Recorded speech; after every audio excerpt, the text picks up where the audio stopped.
imaginar que não há propriedade, pois tudo é de tudo, vivendo em liberdade. Por isso a ganância e a fome não existem mais. Você pode dizer. Uma boa noite a todos. É uma satisfação retornar ao Centro Espírita Jesus, como todos os anos nós fazemos. Aqui estamos nesse projeto que é tão bem-vindo, né, e tão importante para não apenas o movimento espírita da cidade de Pelotas, né, mas para a cidade de Pelotas, para a região de Pelotas, porque as temáticas que aqui têm sido desenvolvidas sempre são temáticas que atendem não apenas a quem é espírita. Aliás, o espiritismo como doutrina, se nós estudarmos bem, nós veremos que ela é uma doutrina que não se presta a ser um conhecimento circunscrito de um grupo de pessoas. O espiritismo ele não é uma seita, ele não é uma religião fechada. O espiritismo não surgiu para se transformar num movimento a mais, numa ordem de ideias circunscrita e separada do resto. O espiritismo só tem sentido se ele estiver inserido no contexto do mundo no qual nós vivemos. Se o espiritismo não servir para os dias de hoje, ele não é espiritismo. Doutrina espírita é uma doutrina que envolve um amplo leque de conhecimentos e passa pela ciência, que passa pela filosofia e que passa pela religião. Portanto, percorre todos os caminhos possíveis do conhecimento humano. Ciência, filosofia e religião são os tripés da humanidade, porque um trata da ordem, da compreensão, da comprovação, da verificação, da experimentação, que é o caso da ciência. A filosofia, ela nos dá o entendimento, nos dá o raciocínio, nos convida a pensar, nos lança perguntas, os porquês, nos traz a reflexão. E a religião, no contexto espírita, não é uma religião de dogmas, ou pelo menos não deve ser, né? De cerimoniais, de práticas exteriores, senão uma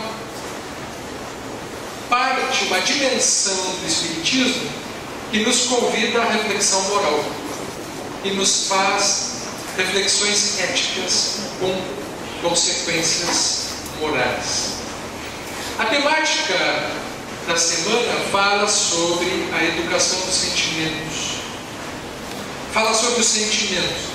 E o tema que foi proposto para hoje, nós conversarmos, nos toca a respeito da busca do equilíbrio frente às perturbações.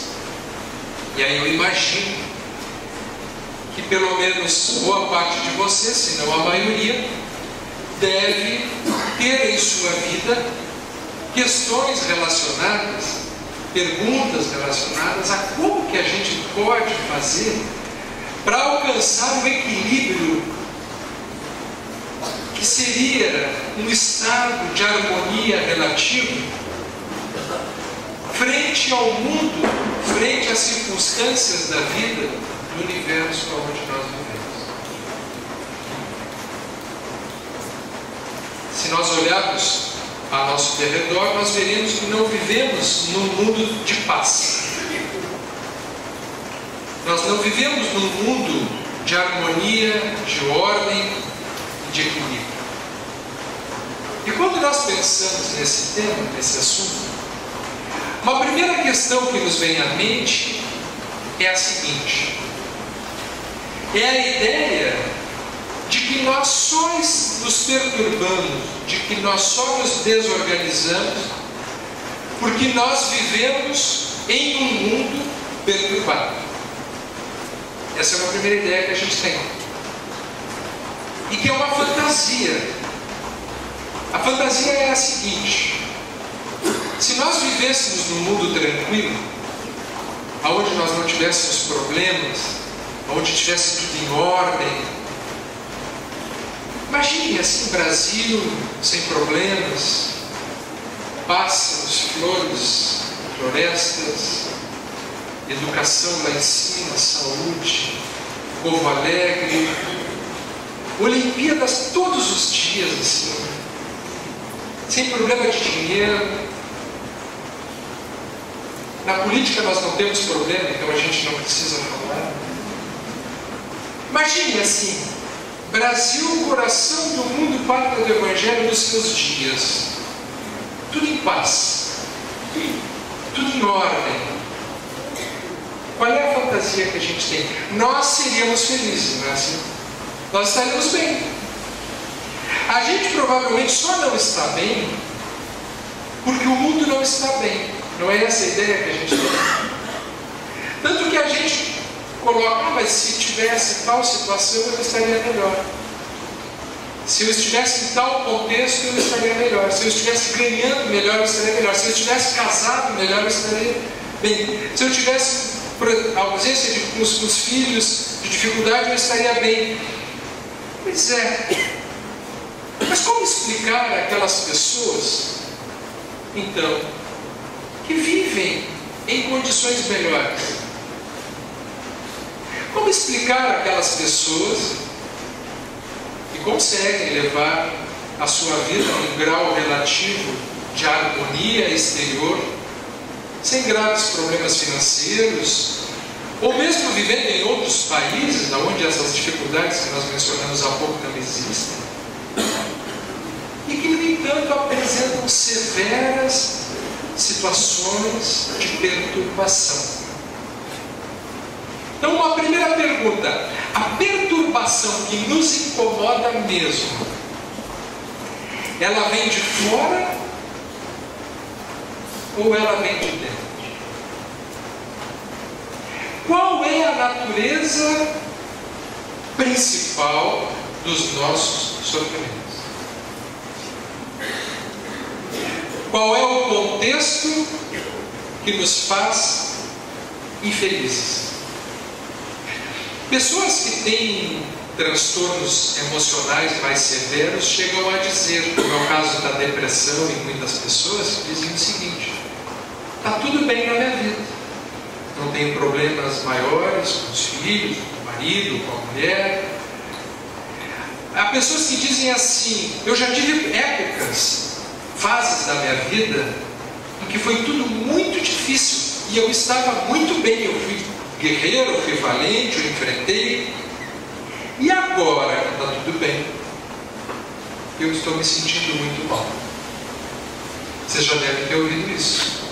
Como explicar que às vezes as coisas estão bem e nós não estamos bem, e às vezes as coisas estão péssimas, e frequentemente são nessas situações que nós somos mais guerreiros e mais valentes e mais corajosos?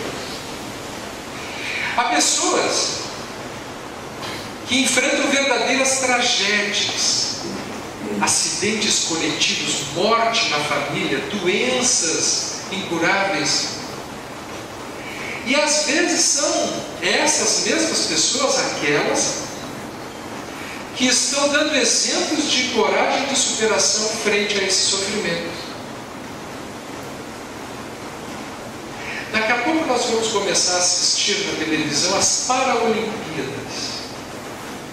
E nós veremos os atletas paralímpicos nos dando exemplos de superação. Pessoas sem braços, sem perna, com sérios limites de movimento, campeões, fazendo coisas que as pessoas, a maior parte de nós, não teríamos motivação, nem força, nem coragem, nem determinação para fazermos um terço do que fazem.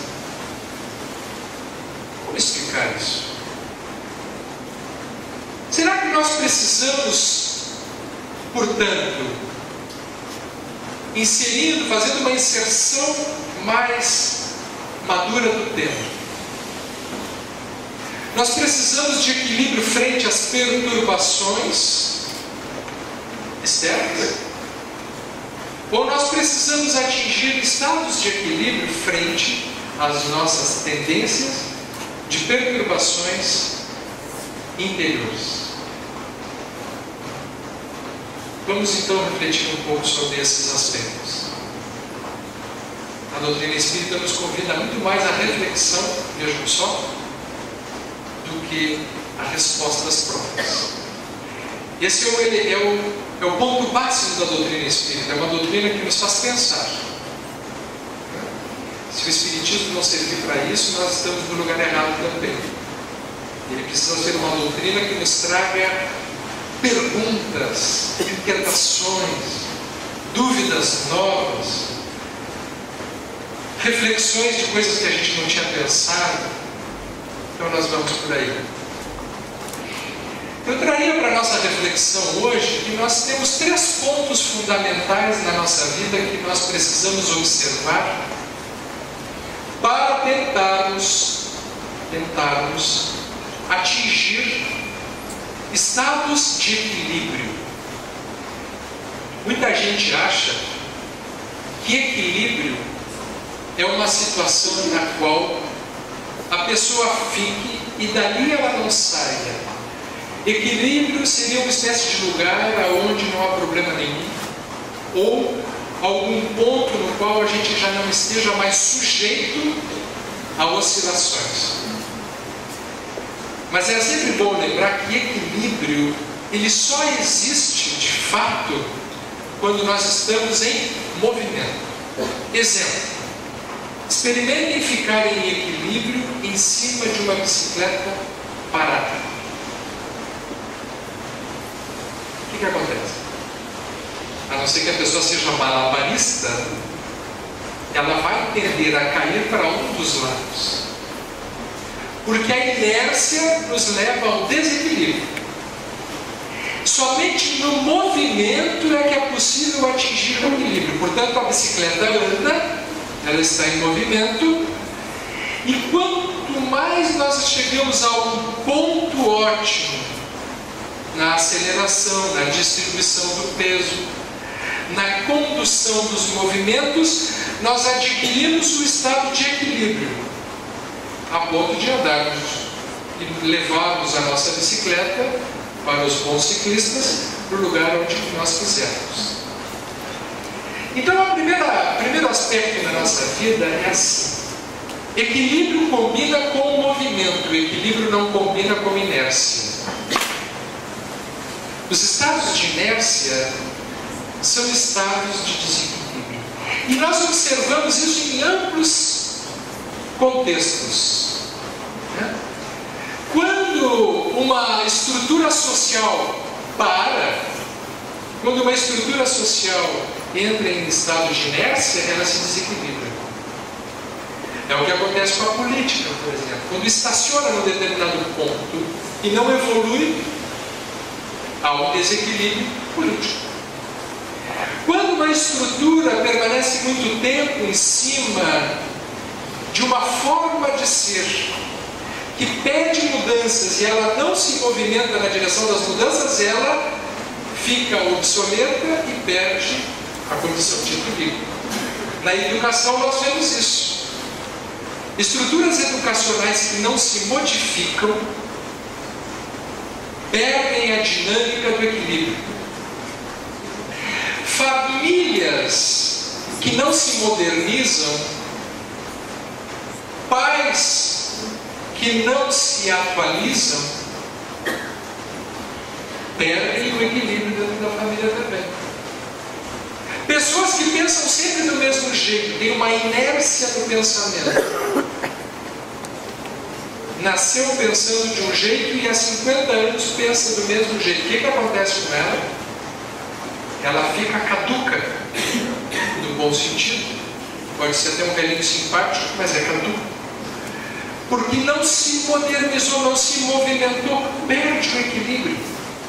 Equilíbrio significa a capacidade de se movimentar em diversas paisagens sem cair.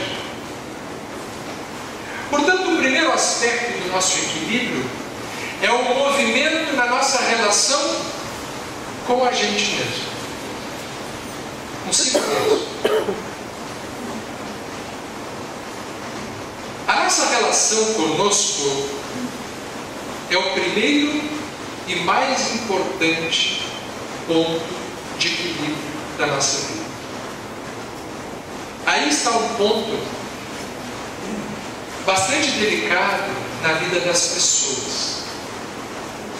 Por favor, não me ouçam hoje pensando que eu possa ter aqui a solução individual para o equilíbrio de cada um. Não, nem Jesus Cristo teve. Por quê? Porque cada um pedala de um jeito na vida. Cada um tem a sua forma e as suas necessidades e as suas questões pessoais. Portanto, em cada situação individual há algum aspecto, há uma nuance, uma peculiaridade que é única, que é singular, que é específica e que jamais pode ser uma boa receita senão para si mesmo. Se nós pegarmos a receita do Orlando aqui e passarmos para alguém, ali pode dar errado. Por quê? Porque o que pode ter sido uma condução boa na vida dele pode não se prestar para a experiência pessoal de uma outra pessoa. Isso é muito importante, né? Então é muito importante a tarefa de quem fala é não dar receitas prontas. Mas é muito importante também a tarefa de quem ouve saber traduzir daquilo que está ouvindo o que sobra e o que é útil para si, deixando de lado aquilo que pode não ter necessidade nenhuma. Então, o primeiro ponto, na tentativa de ser o mais abrangente possível, diríamos que um ponto fundamental na nossa vida é a relação com a gente mesmo. Poder olhar para nós mesmos. E percebemos isso sim, que as pessoas olham muito pouco para a sua própria vida. As pessoas olham muito pouco para si mesmas. O nosso olhar geralmente é muito mais para fora, é muito mais panorâmico na relação do mundo exterior, né? As pessoas mais assistem à vida dos outros do que prestam atenção à sua própria vida, né? E aí surge um primeiro desequilíbrio na vida do indivíduo, à medida em que ele não está prestando atenção em si mesmo, no momento em que ele se desconhece. É assim que a doutrina espírita é uma doutrina de autoconhecimento por excelência, que nos convida à autorreflexão, a olharmos para nós, vermos quem somos, né? Por onde nós estamos percorrendo, como nós estamos nos sentindo. Como é que nós estamos nos sentindo? Como é que nós viemos nos sentindo? Eu que trabalho com o ser humano, com as pessoas, na parte emocional, há mais de 30 anos,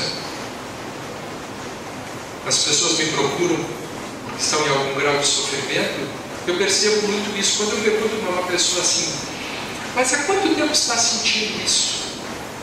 Aí a pessoa diz assim, eu estou com isso há umas 2 semanas. Aí eu pergunto de novo, mas é 2 semanas mesmo? Mas como é que estava se sentindo há 2 meses atrás? Estava feliz? Não estava feliz. Tá, mas então estava dormindo bem? Não estava dormindo bem também. Tá, mas como é que passou o ano novo? Foi uma tragédia. E o Natal foi horrível. E o aniversário do ano passado, nem comemorei. Faz 2 semanas, tem certeza que está se sentindo mal? Não, já faz pelo menos 1 ano. O que acontece com a pessoa Quando a gente faz uma pergunta e ela responde de forma desconectada do que está acontecendo com ela, ela perdeu a ideia do que está acontecendo com ela, ou ela nem se dá conta. Isso acontece em geral com todo mundo. Nós somos muito ruins para percebermos quando nós não estamos bem. Para piorar a situação, quando alguém de fora vem e diz, nós normalmente não aceitamos. Principalmente se vem a orientação assim: eu preciso consultar um psiquiatra, eu preciso consultar um psicólogo. Isso geralmente chega como ofensa. Assim. Ou tem que ir para o centro espírita, também é ofensa. Mandar para o centro espírita é ofensa. Né? Quando a gente manda para o centro espírita, ninguém recebe assim: ah, que bom, né? Está orientando para estudar, para poder se tornar uma pessoa esclarecida. Não, daí para o centro espírita é porque está perturbado mesmo. Está meio enlouquecido. Então, é ofensa. Então, o fato, brincando um pouco com o assunto, é que o primeiro ponto da nossa vida é que frequentemente nós perdemos a conexão com a gente. A gente se perde um pouco de quem somos. Uma brincadeira, então, eu gosto de brincar, porque sempre é muito bom contar historinhas para aprender. Geralmente as pessoas, quando terminam a palestra, lembram mais das histórias que a gente conta do que das coisas que a gente faz a reflexão. O que ele falou? Eu não sei, mas ele contou tal história, assim. Tem uma história do que a gente está falando, sempre vem concentrar o tema que a gente está abordando. Dizem que um cidadão desencarnou, vamos chamar de João da Silva. João da Silva é bom, né? João da Silva desencarnou. Chegou no céu, ou na porta do céu, tentou entrar. Encontrou lá Deus, era o próprio, estava lá na porta. E Deus fez a primeira pergunta que ele faz para quando a pessoa desencarna ter direito a entrar no céu. Se prepare para responder essa pergunta. João chegou lá e disse assim: eu quero entrar no céu porque eu sou uma boa pessoa, eu tenho direito de entrar aqui. E Deus perguntou para ele assim: mas quem és? Ele disse: eu sou o João da Silva. E Deus olhou para ele e disse assim: mas eu não perguntei o teu nome, eu perguntei quem és. Ele disse: olha, eu sou o João da Silva, exatamente quem eu sou eu não sei. Mas Deus olha para ele e diz: quem és? Eu sou João da Silva, eu fui professor, já é uma boa credencial, né? Dizer que é professor é uma boa, porque pode ser que depois da morte tenha alguma chance de ir para o céu. Se é que é médico, aí já começa a complicar, por exemplo. Se a pessoa diz que é médico, advogado, a chance de ter feito alguma coisa a menos do que deveria é muito maior, né? Esse é o teu professor, sim, pois não, mas ainda não estou perguntando a tua profissão, eu estou perguntando quem tu és. Bom, eu sou João da Silva, professor, e aí ele pensou: bom, eu tenho que dar alguma credencial religiosa. Espírito? Fui espírito, fui presidente do centro espírita, né? Pode ser que abra alguma porta para isso, né? A pessoa ser assim, diretor do centro espírita, diretor de movimento de federação, centro espírita. Tenho muito cuidado se desencarnar daqui a uns 50 anos, pelo menos, os de mais idade. Quando chegar no plano espiritual, nunca digam que são espíritos, porque sempre vai contar contra. Sempre vai contar. Por uma questão muito simples: quem mais recebeu, mais será contado, será pedido de quem mais tem. Eu fui espírito. Ah, sim, pois não. E aí começa a balança a ficar perigosa, né? Eu não perguntei a tua religião, disse Deus para ele, né? Eu não perguntei o teu cargo. Aliás, é muito complicado quando a gente percebe, e há relatos dos espíritos amigos que dizem que a condição daquele que desencarna, sabendo as coisas que deveria ter feito e não fez, é muito pior.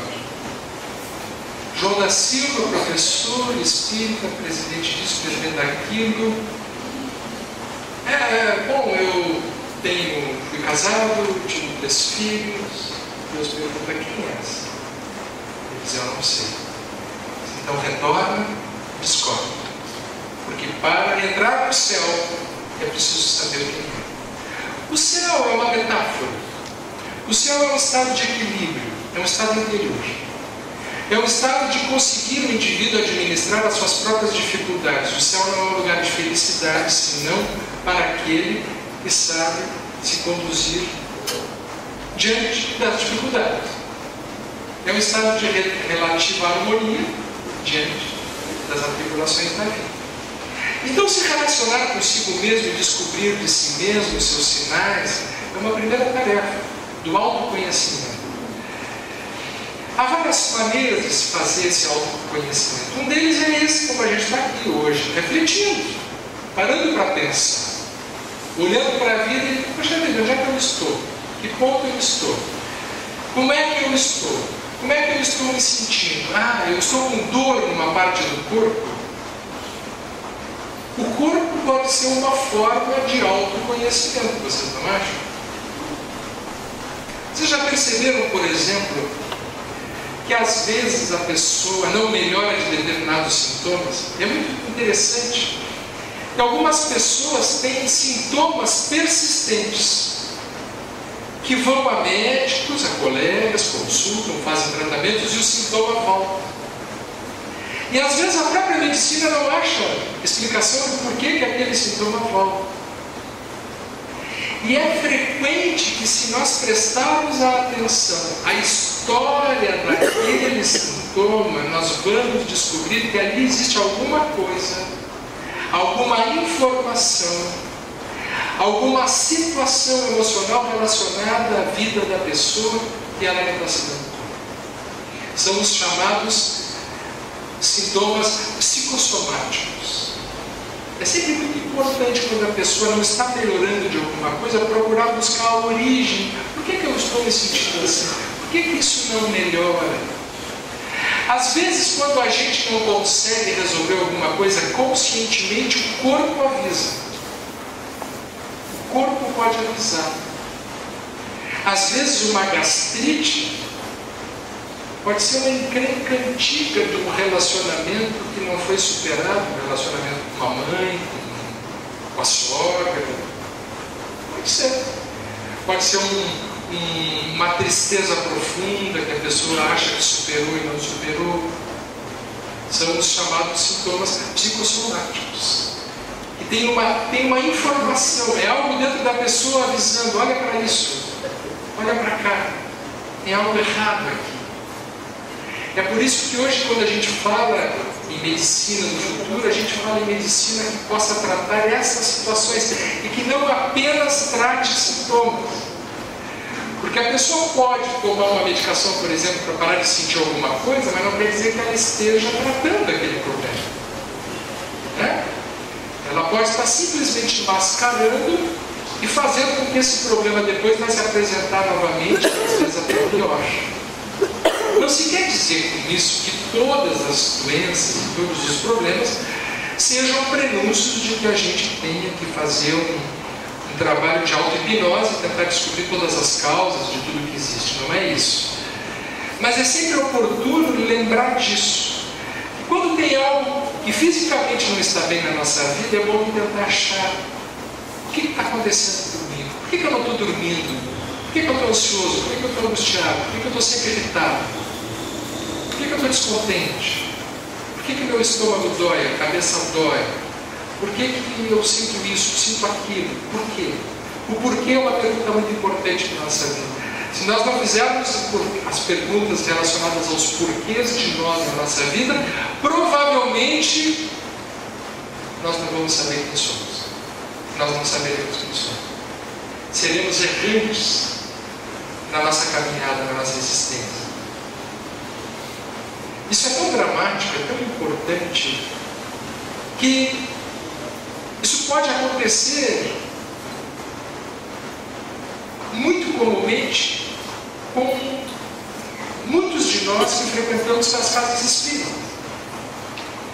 Porque eu percebo muito, vocês devem concordar também, que existem pessoas que vão no centro espírita para resolver tudo, como se o centro espírita fosse uma espécie de lugar encantado que devesse retirar todo tipo de dificuldades da vida da pessoa, e aonde ela, indo para lá, estivesse sendo poupada de qualquer aborrecimento ou sofrimento.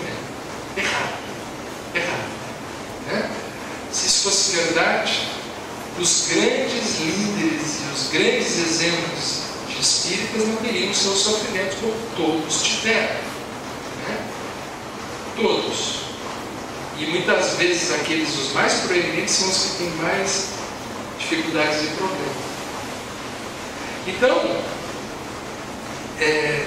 essa é uma atitude que a doutrina espírita nos oferece, assim, um compromisso de nós olharmos para dentro e vermos.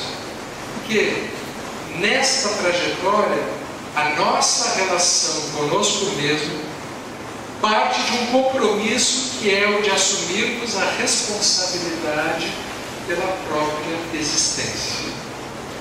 Pela própria existência. E assumir a responsabilidade pela própria existência, gente, começa pela dimensão física. Responsabilidade pelo próprio corpo. Né? Na busca do equilíbrio, cuidar da sua dimensão física.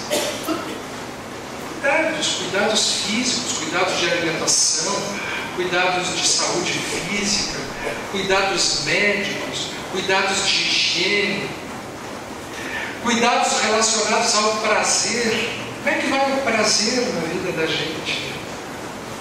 A gente se acostuma tanto a ouvir que nós vivemos num mundo de expiações e provas, que às vezes a gente pode começar a acreditar perigosamente que sofrer é o nosso natural. Cuidado com isso, eu vou repetir.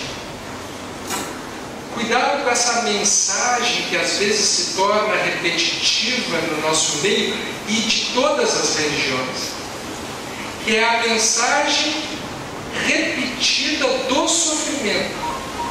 Nós nascemos para sofrer, o mundo é de aflições, a felicidade é na vida futura, o mundo é para os justos, mas é só depois do desencarne. A gente começa a ouvir isso tão repetitivamente que nós corremos o risco de aceitar as tristezas, as aflições, as angústias, as dores, os sofrimentos como uma espécie de moeda de pagamento para merecer depois ficar bem.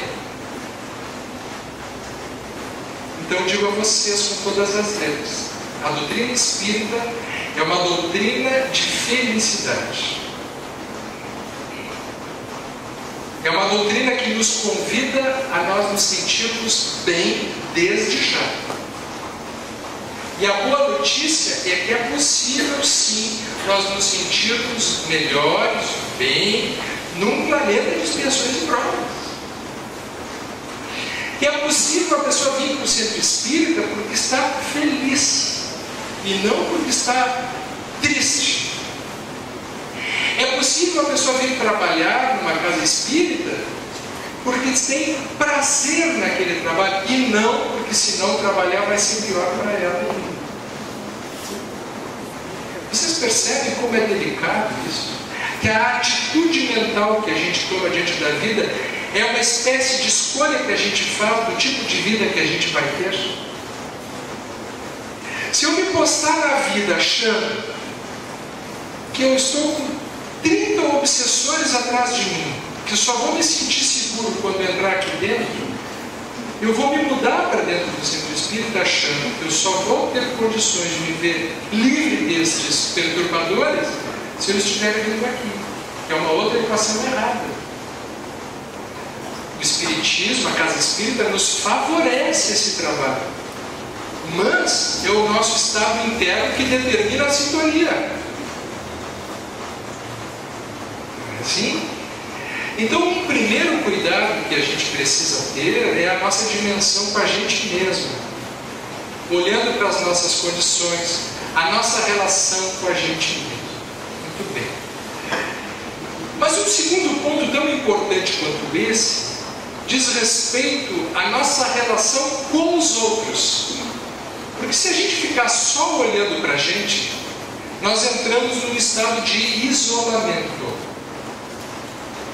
É o que acontece com aquelas pessoas que ficam apenas meditando, apenas olhando para si, apenas prestando atenção em si, se preocupando consigo mesmo, evitando contato com o mundo, na relação com os outros. O que acontece com uma pessoa desta maneira? Ela acaba adoecendo também. Por quê? Porque nesta busca do equilíbrio, nesse movimento, nós temos uma lei natural que nos pede convivência. Chama-se lei de sociedade. É uma das leis morais da terceira parte do Livro dos Espíritos, que é a que nos fala da nossa relação com o mundo. Por que nós nascemos no mundo físico? Para aprendermos a nos relacionar uns com os outros. Então, a atitude da convivência nos chama ao compromisso com o equilíbrio numa dimensão um pouco mais ampliada.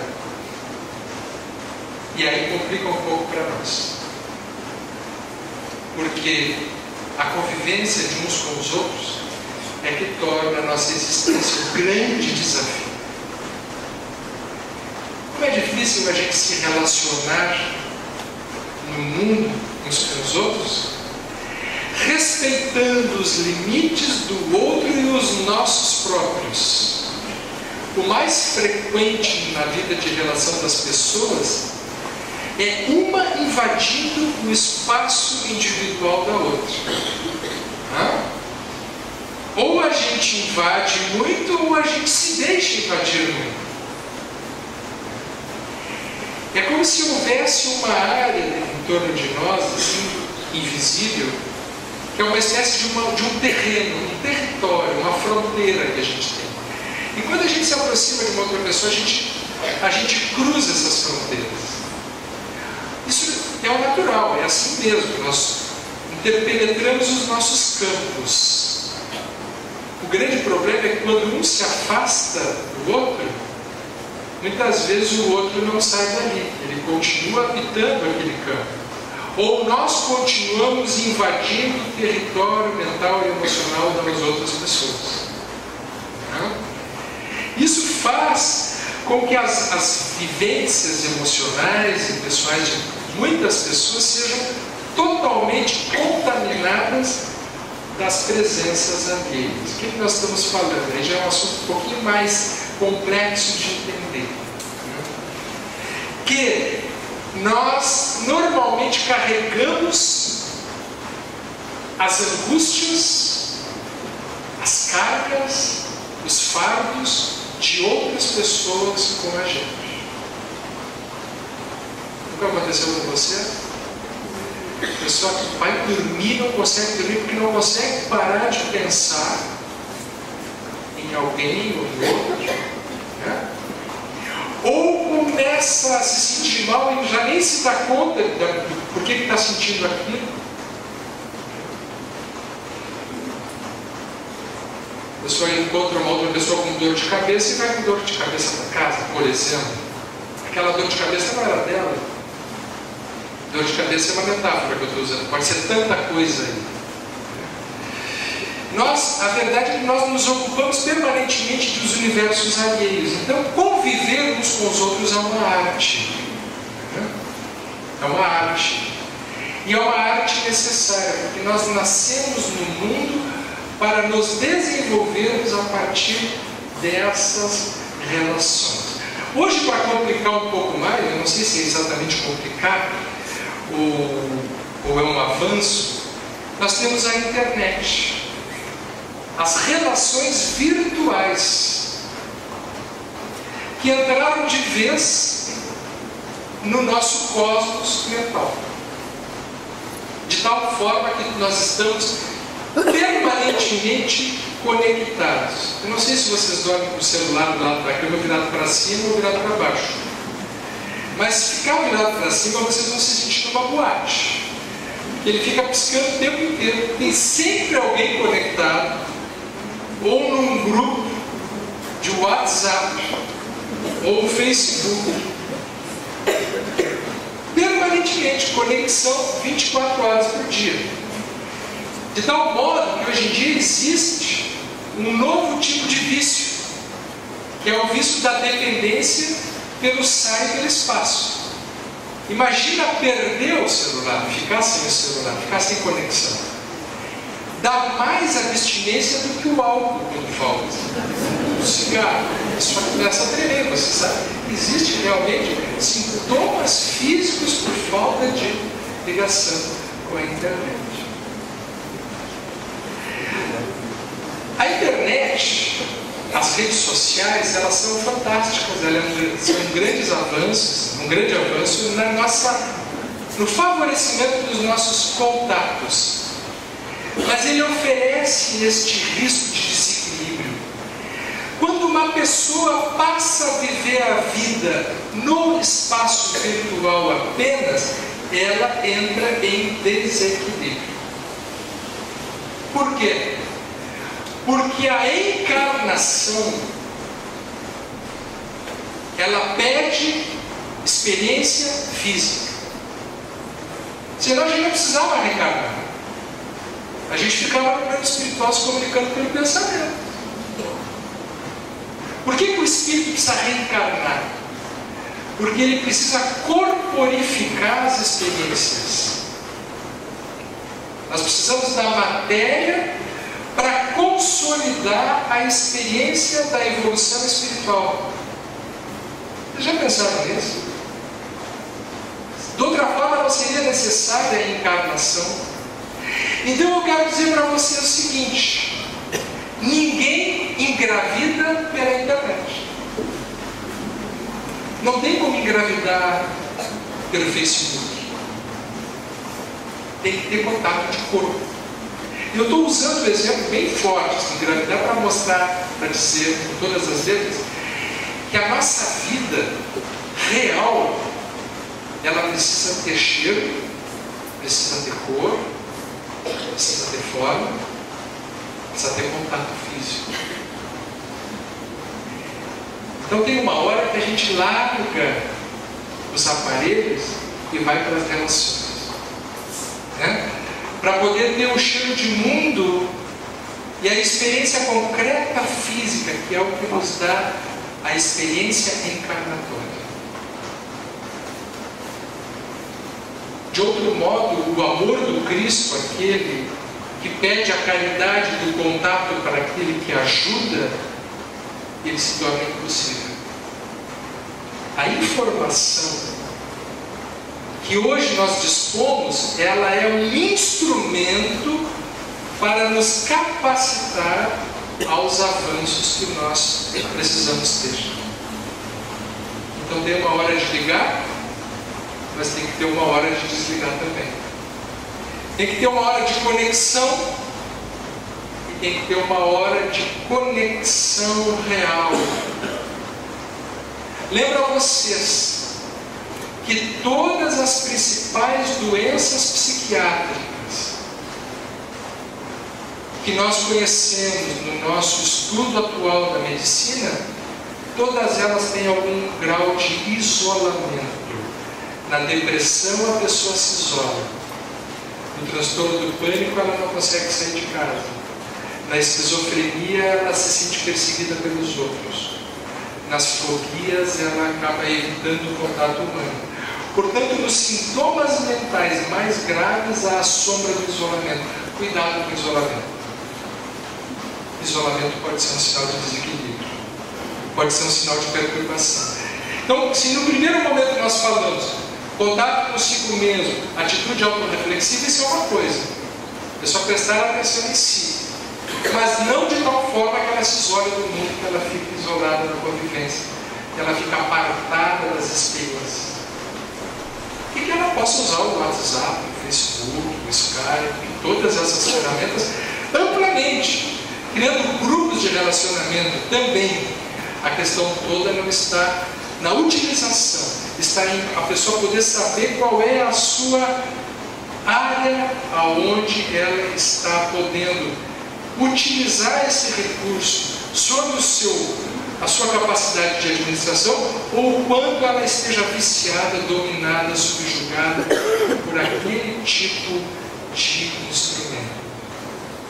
Relacionar-se consigo, relacionar-se com os outros, são tantas as dimensões, mas não poderia deixar de citar uma terceira dimensão que nos parece essencial ao equilíbrio: o relacionamento com Deus, ou o relacionamento com a espiritualidade, que é uma outra dimensão, que está além e que também penetra todas as outras.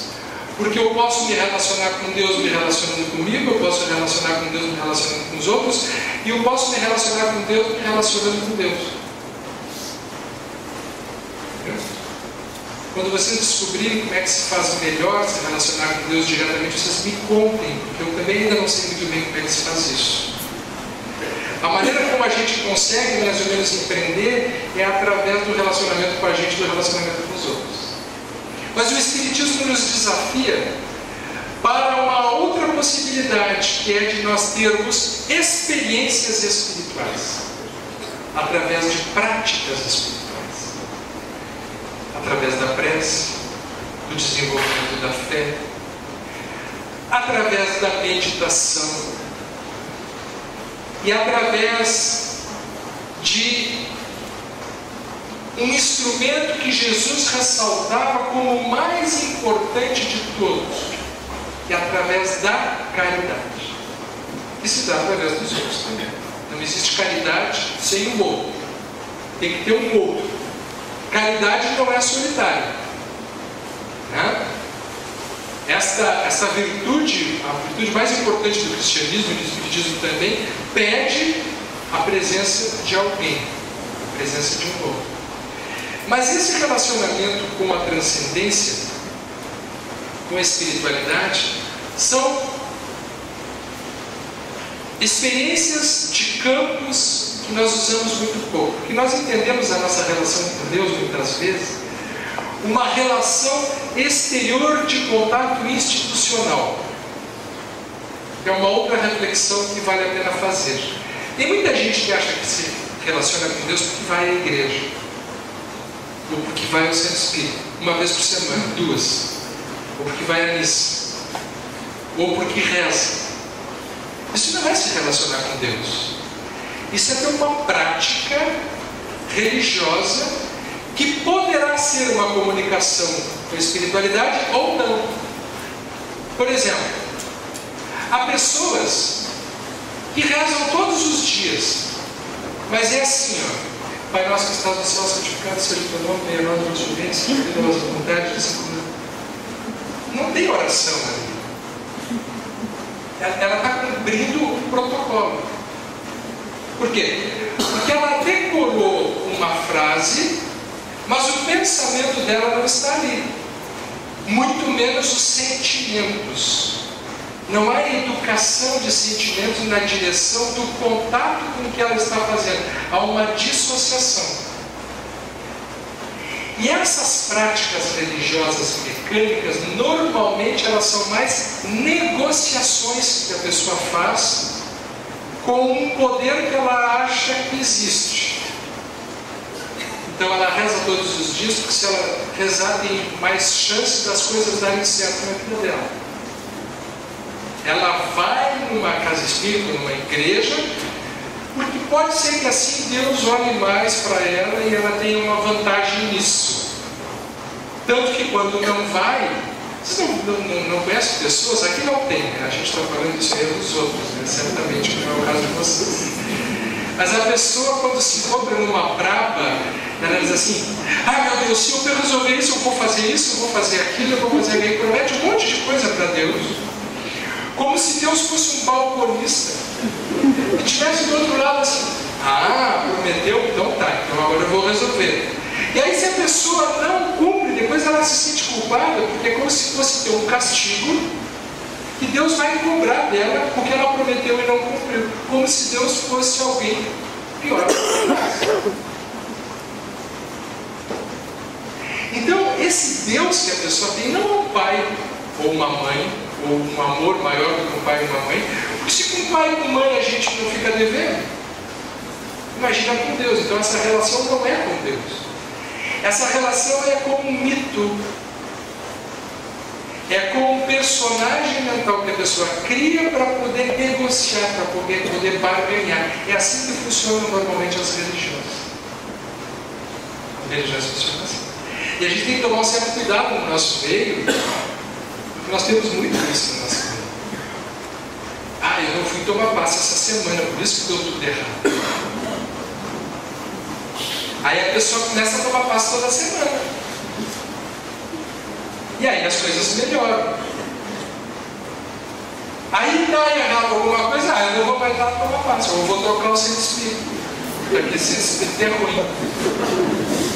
Tipo assim, Deus prefere alguns centros espíritas ou algumas religiões. É que nem clube de futebol, assim, né? Gosta mais de um que de outro. Vocês acham que esse Deus existe? Esse Deus é uma criação nossa. Esse é uma construção mental nossa. Então isso não é espiritualidade. Isso é superstição. É diferente. Então nesse relacionamento com Deus é necessário um estado de recolhimento, de inserção, de ligação. Por quê? Porque Deus está em toda parte, mas o lugar mais perto que Ele se encontra desta toda parte é onde é? Dentro de nós. Se Deus está em toda parte, o lugar mais perto é dentro de nós. Então não é preciso ir para fora. É necessário uma viagem para dentro, de contato interior.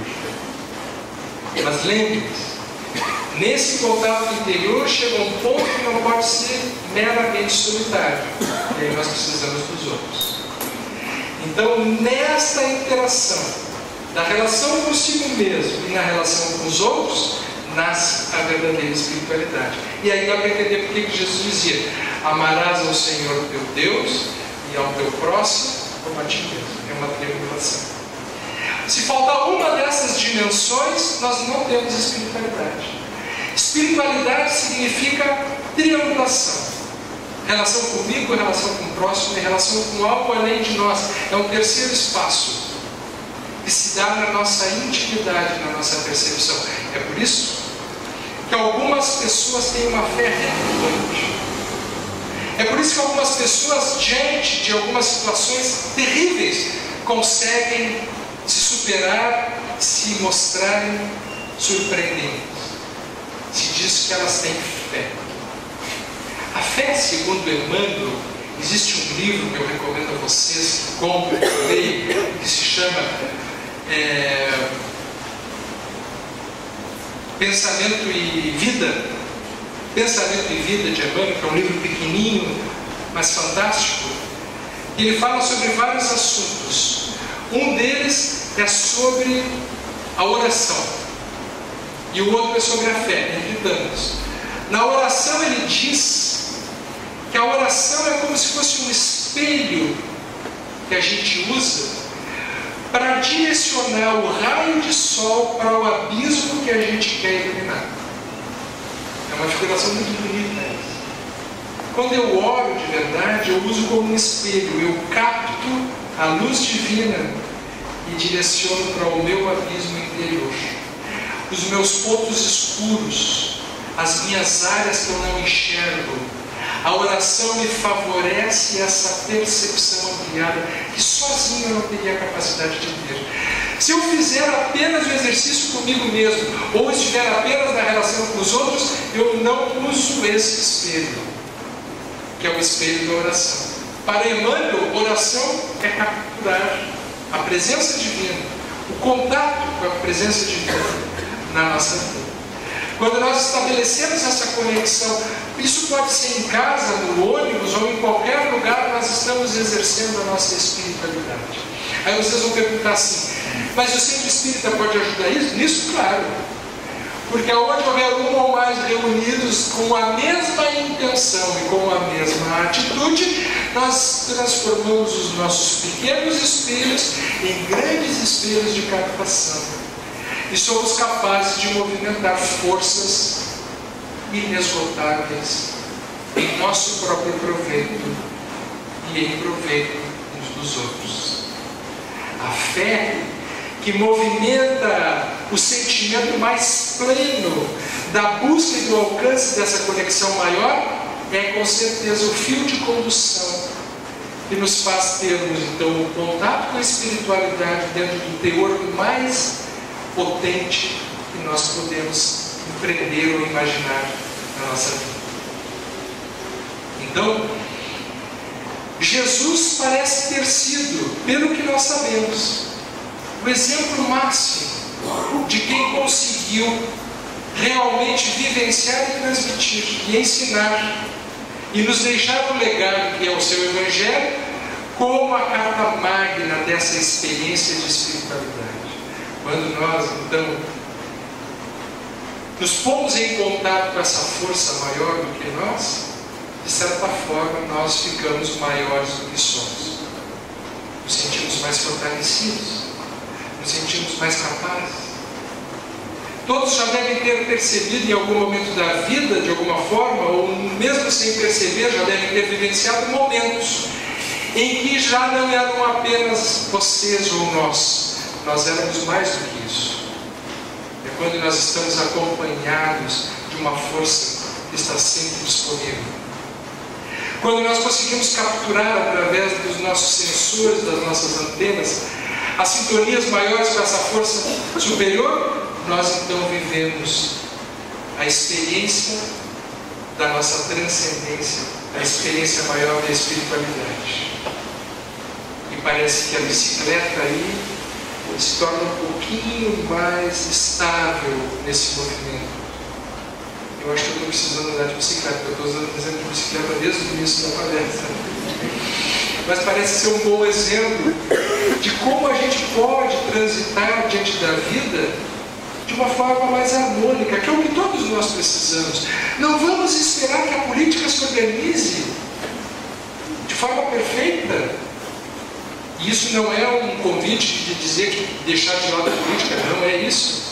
Pelo contrário, devemos ser atuantes e participantes disso, mas não ficarmos esperando, contando que todos os problemas se resolvam para que a gente seja feliz.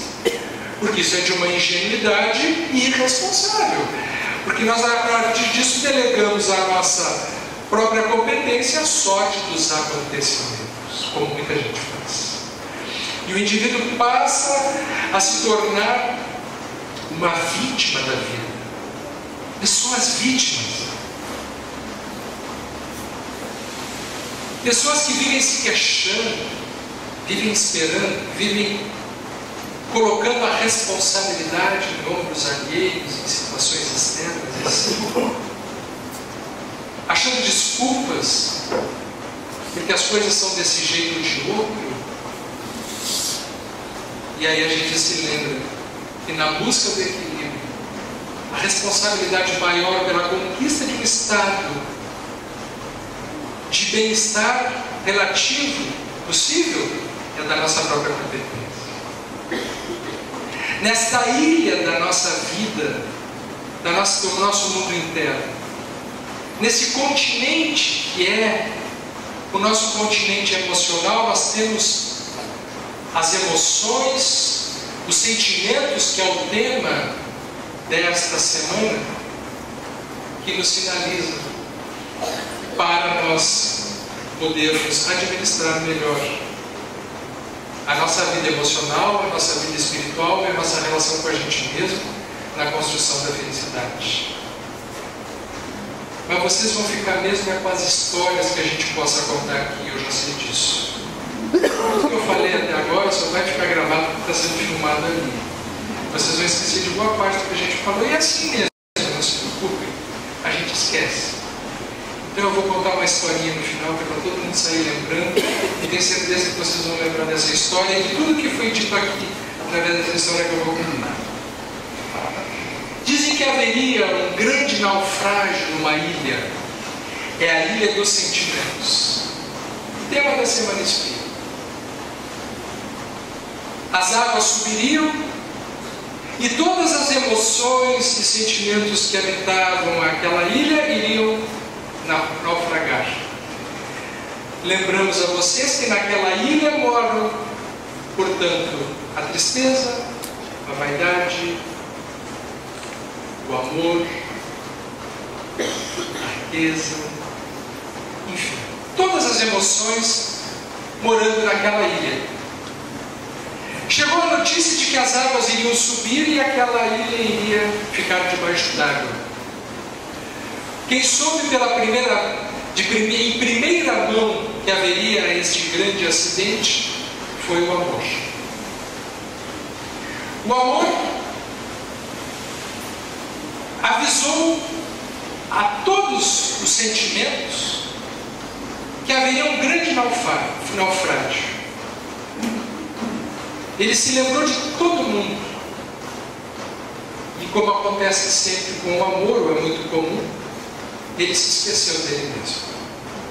Aí as águas começaram a subir e ele já estava na água, meio se afogando, quando veio o primeiro barco. Era o barco da vaidade. A vaidade já havia pegado o seu barco. Porque a vaidade sempre pega o barco na frente dos outros. Porque ela corre na frente. A vaidade é o amor excessivo a si mesmo. É o amor em exagero. É o amor que adoeceu olhando apenas para si. É o amor do espelho excessivo. É o amor que só olha na direção do próprio espelho. Então a vaidade correu e pegou o barco. Era aquele barco bonito, como é o barco de toda a vaidade. Porque o barco da vaidade é um barco de aparência. Portanto, é um barco maravilhoso. O amor olhou para aquele barco e disse: ela vai me levar. E disse assim: vaidade, vaidade, me leva contigo, me salva. E a vaidade olhou para o amor e disse assim: ah, amor, eu gosto tanto de ti. Porque todo mundo gosta do amor. Mas quando ele chega, tem sempre um problema. E a vaidade olhou para ele e disse assim: ah, amor, o meu barco é um barco tão bonito, tão limpinho, tão cheio de beleza. Se tu entrar agora aqui dentro desse barco, todo molhado, eu sinto muito, mas eu tenho que ir embora. E foi embora sozinho. E o que a vaidade não sabe é que a vaidade sozinha é uma vaidade, é um amor em desequilíbrio, portanto ela é infeliz. Se ela soubesse que carregando o amor ela se transformaria em relacionamento e autoestima, ela poderia seguir gostando de si, mas ela teria felicidade dentro do seu barco. E ela foi embora. Veio então o segundo barco. Era o barco da riqueza. Era aquele barco rico. O amor olhou para aquele barco enorme e disse: tem espaço suficiente? Porque em todo o espaço da riqueza há espaço suficiente para quantos possam caber. Mas o que é mais triste da riqueza é que às vezes o barco está tão cheio de ouro, está tão cheio de prata, está tão cheio de pertences que parece que não tem mais espaço. Então o amor olha para a riqueza e diz assim: riqueza, riqueza, me leva contigo. A riqueza olha para o amor e diz assim: ah, amor, eu gosto tanto de ti, mas o meu barco está tão carregado, está tão cheio de ouro, está tão cheio de prata, tão cheio de pertences, que tu não cabes dentro do meu barco. E foi embora. Só que a riqueza não sabe que no momento que ela não carrega o amor com ela se transforma em miserabilidade. ela se transforma em pobreza. Porque o barco do mundo da riqueza sem o amor é um barco que empobrece com o ouro na volta. É o que acontece com todos os barcos das grandes fortunas, que quando sobram depois são motivo de grandes destruições e aborrecimentos para os descendentes e mesmo para aqueles que partem, que ficam assistindo. As tristezas que deixaram para trás por não terem compartilhado da prosperidade. A riqueza, portanto, o barco que carrega o amor é o barco da prosperidade. Ele foi embora e o amor seguiu se afogando. Foi quando então veio o barco do egoísmo. Não preciso nem dizer para vocês. Quando o amor foi falar o egoísmo, ele tinha ido embora já. Tinha passado. Porque ele só olhou para o amor e disse: fui. Veio então o barco da tristeza. E o amor olhou e disse assim: ela vai me levar. Porque a tristeza, ela sabe o que é ser sozinha. Era aquele barco triste. Tristeza, tristeza, me leva contigo. A tristeza olha para o amor e diz o seguinte: ah, amor, eu estou tão triste, mas tão triste, que eu prefiro ir sozinho. E a tristeza só é triste porque é sozinho.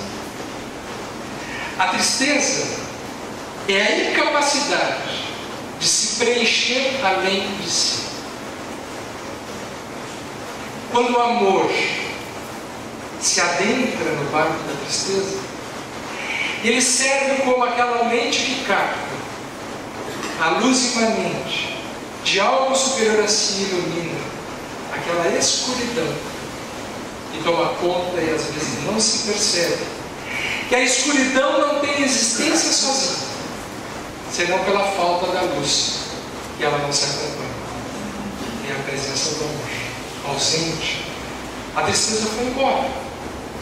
O amor começou a se entristecer.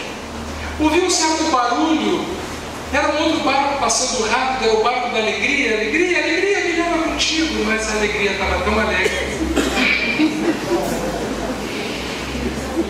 que não viu o amor. E passou. Foi quando o amor começou a se afogar. O amor achou que ia morrer. E quando ele já estava se afogando, eis que passa um barco pequeno, humilde, daqueles que não se dá tanto valor. E alguém estende a mão para o amor e diz: sobe, amor, que eu te levo. Ele já tinha desistido. E com o amor ele é assim.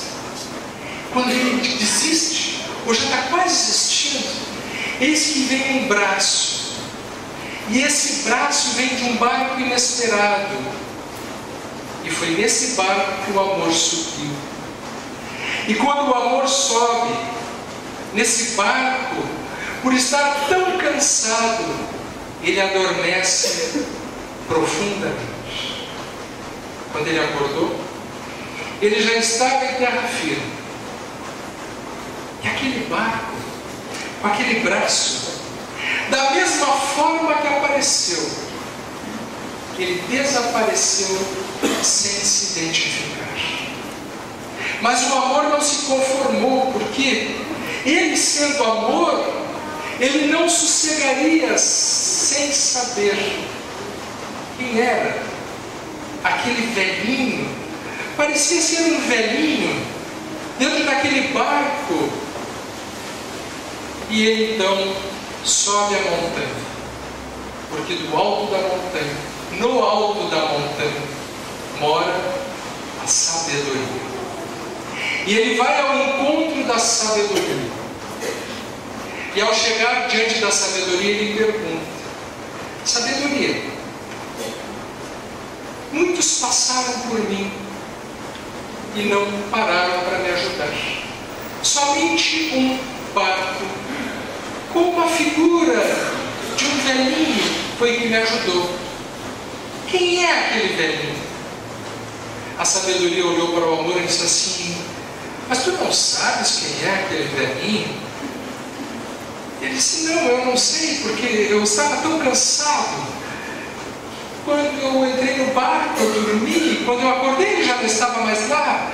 É um velhinho estranho, que a gente não vê quando ele chega e também não vê quando ele sai. Mas ele nos salva. Quem era aquele velhinho, sabedoria? E a sabedoria responde: aquele velhinho, aquele barquinho, é o tempo. O tempo. Mas por que só o tempo me salvou?